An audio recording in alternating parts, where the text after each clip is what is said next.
Hello, my name is Andrew. Welcome back to my channel. So I got a comment on one of my videos that was asking me to do my favorite fictional couples of last year. And I responded to that comment and I said, I don't know if I feel passionately enough about enough couples to make a video like that. And then I looked at all the books that I read and realized I do have some I do have some couples that I ship. So I'm gonna go over my top 10 of all the books that I read, because I pretty much mostly only read books last year. I don't know how many TV shows I watched or movies I watched, but it was not nearly the amount of books that I read. So let's just get into it. If you don't want to be spoiled for couples that end up together, don't watch this video. But if you want to know couples that I think have amazing, well-written, I ship it chemistry, then go ahead and watch the video. So I'm sure many people would rank this couple higher on the list, but this wasn't my favorite. This wasn't even in my top 10 reads of last year, but I did read it last year and I did really enjoy it. So all that being said, the couple I'm talking about is Achilles and Patroclus from the Song of Achilles. So I do like them as a couple, but actually one of my biggest complaints about the book was that I feel like it could have given more. I feel like they could have just dug in a little deeper. But at the same time, what was there was pretty good. So it's top 10 worthy. And I think they're a good couple and I really like them as a couple. And I just think this is so well written. Like Madeline Miller definitely can write. So in my top 10 favorite couples of the year, for sure. A lot of my, it still sits highly. Like I read this and it's what made me pick up the Percy Jackson series, because I was like, oh, you know what, Greek mythology, I could be into it. And I was into it and I really enjoyed this. This was like 4-star read for me, which is, I know many people, I'm sorry to anybody who holds this in higher esteem than I, but trust me, I do like this couple a lot. So it's in my top 10. There you go. Speaking of the Percy Jackson series, my number 9 couple is actually going to be Percy and Annabeth from this series.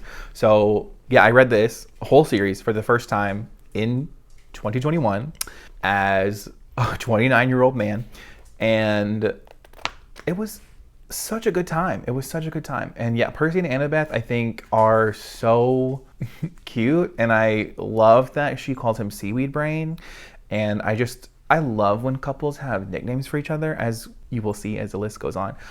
I just think that they're wonderful. And of course, if you are reading this series and you want them to get together, obviously I've spoiled it for you, but they will. And I don't really have much more to say. It's been a while since I read this, so I couldn't really tell you where I'm at, or I just know that one of the things I loved about this series was Percy and Annabeth, and fuck Rachel.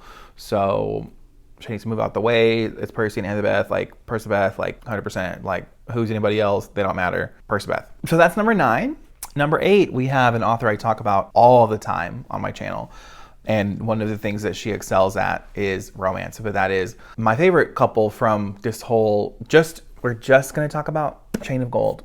But what occurs in this book between James and Cordelia is one of the highlights of this book, in my opinion. This was a 3-star read for me overall. Where was the plot, honey? You can watch my most disappointing reads of the year if you want some more details. But James and Cordelia in this book. And I am about 30% into Chain of Iron, and it's giving. It's giving. So far, Chain of Iron is so much better than this book. To me, I don't want to get into a whole rant. I'm going to do a review for Chain of Iron as soon as I finish it. Don't get me wrong. We'll see. But James and Cordelia in this book, love it. Love it. I ship it. But if you know, it's a little painful at the end. But if you like James and Cordelia and you haven't read Chain of Iron yet, you really should. You really should. Yeah, and I'm pretty sure I haven't met my next OTP in Chain of... I could rant forever. I'm going to stop. James and Cordelia are so good in this book. I just love the way she writes romance. I really do like the way she writes her romance, and I like the way she writes fantasy. And I think that I need to read more fantasy romance, because almost all of my favorites have fantasy and romance. So what am I doing? But yeah, love this. Number 7 on my list is going to be Linus Baker and Arthur Parnassus, who maybe on reread this would be higher on my list because this is just a gay couple taking care of like children who have special powers, which is like literally the perfect book. But I listened to this on audio and like I think I would enjoy this more physically.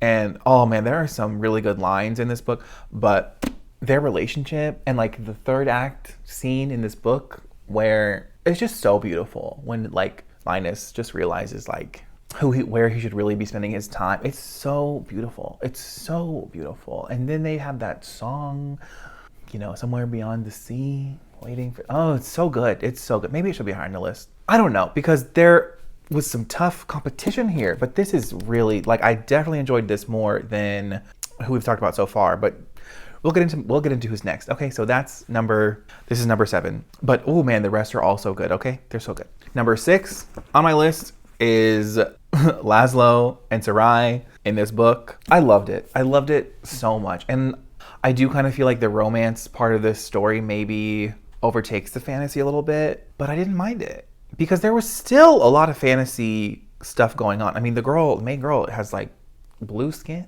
She has moths flying out of her body. Like, it's pretty damn whimsical if you ask me. So, and she can like land on your brow and be inside of your dream. Like, what's more whimsical than that? But I love Lazlo and Sarai. Like, number 6 on my list. Okay, I ship them hard. I love them together. And I understand when people say it's insta-lovey. I get it. But this felt very much like a Disney movie. Like, I felt like I was watching a Disney movie. Like, and those characters always fall in love so quickly, but somehow you just buy it. You just buy it. And I bought it. I literally bought it. Like, I put it on my shelf and I bought it. So there you go. Number 5 on my list is going to be Henry and Diego from We Are the Ants, which is a contemporary / sci-fi book about a boy who has 144 days to decide if he wants to end the world or not. But at the same time, he just meets a boy. And it's so beautiful. And I love Diego. I love Diego. Like, I wish he was my boy. I ship Diego with me more than, Diego and Henry. But we're reading a book. So like Diego and Henry, it's fine. Henry can have Diego. He deserves it. Okay. But so do I. But this was beautiful. I tabbed it up. One of my favorites of the year. Absolutely. And a big reason it was a favorite was because of the romance. So I ship it really hard. So actually, I'm realizing my top 3 romances are all a guy and a girl. But it just depends on your author. You know what I mean? Like this, a big aspect of why I love this is the romance, but I also enjoyed a lot of other aspects of it. But it's just, you'll see, okay, my top 3 couples are from the same book. So this is number 5, favorite couples of the year, which is so weird that it's like so low. But again, the competition was fierce when I really sat down and thought about it. Number 4 is Nick and Charlie from Heartstopper. And Heartstopper Volume 4, it just soothed my soul. Like, it just made me so happy that this exists. Like, I can't say enough. This is so good. This is like one of the best male romances written. Like, it's so cute. It's so cute, but also talks about hard-hitting things, especially in Volume 4. There's a lot of talk about eating disorders, but there's also a lot of mental health discussion about like just how you should go about viewing a partner and how you should handle a partner and how a partner can support you and in the ways that you should support yourself. Like, it's so freaking good. It's so freaking good. Like, it's so good. But there are 3 romances that top this. But this, if I hadn't read the next book this year, this would be number 1. But because I read, let's just get into it, okay? So my number 3, 2, and 1 romances are all going to be, and they are all introduced in book 1 of The Diviners by Libba fucking Bray, my queen. Okay, so number 3, I'm gonna put Jericho and Mabel. And if you have read this, you might not agree with me, but I'm looking at the whole series here. So I'm not just considering the first book. All of these characters are introduced to each other, and there is romantic plot points between all 3 of them in the series. But overall, in the whole series, Jericho and Mabel have such a fascinating romance, and I love it, and I ship them. And I don't know, man. I just love the conversation that they have. They have amazing conversations in this book and in the third book, and I want them together so bad. I want them together. Like, I ship them so hard. And if you've read book 3, just what a tragedy. What a fucking tragedy. Okay. Then I have number 2, Sam and Evie, who are my perfect embodiment of enemies to lovers, well, enemies to friends to lovers. Like, it's so good. It's so good. It's so good. And the mutual pining is so good throughout the whole series. Like, it's incredible. Like, the way that Libba Bray wrote these characters to just, I can't. And they just, there's so much banter. There is so much banter between Sam and Evie. Definitely Sam and Evie have the best banter. Like, if you love your couples with banter, like, you are going to love Sam and Evie, as long as you also enjoy them as characters. But, I love them as, I love every single character in this series. It was my number 1 favorite read of the year. Read all 4 books twice last year. Will reread again forever. Like, all-time favorite series, like, easily. My number 1 couple, also from this book, is Memphis and Theta. Like, good Lord. The way, the way that they meet for the first time, and how, I'm going to read it right now. I'm literally going to turn to that page and find it, because what chapter was it? I know what chapter it was. It was the Hotsy Totsy. I remember what chapter it was. Memphis and Theta are the best couple I have ever read. I don't read a lot of romance, okay, because I like fantasy. And this series, like, and I feel like because the story has so many things I love in fantasy, also in this book, like, it just puts them on another level, because I love what the characters are going through so much, like, so much. I'll never stop.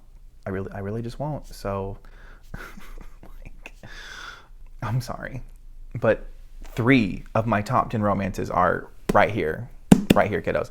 And yeah, I think that Libba Bray is so underappreciated as an author, like, at such an extreme level. But I'm gonna keep screaming. I'm gonna keep screaming until somebody else reads it, because, man.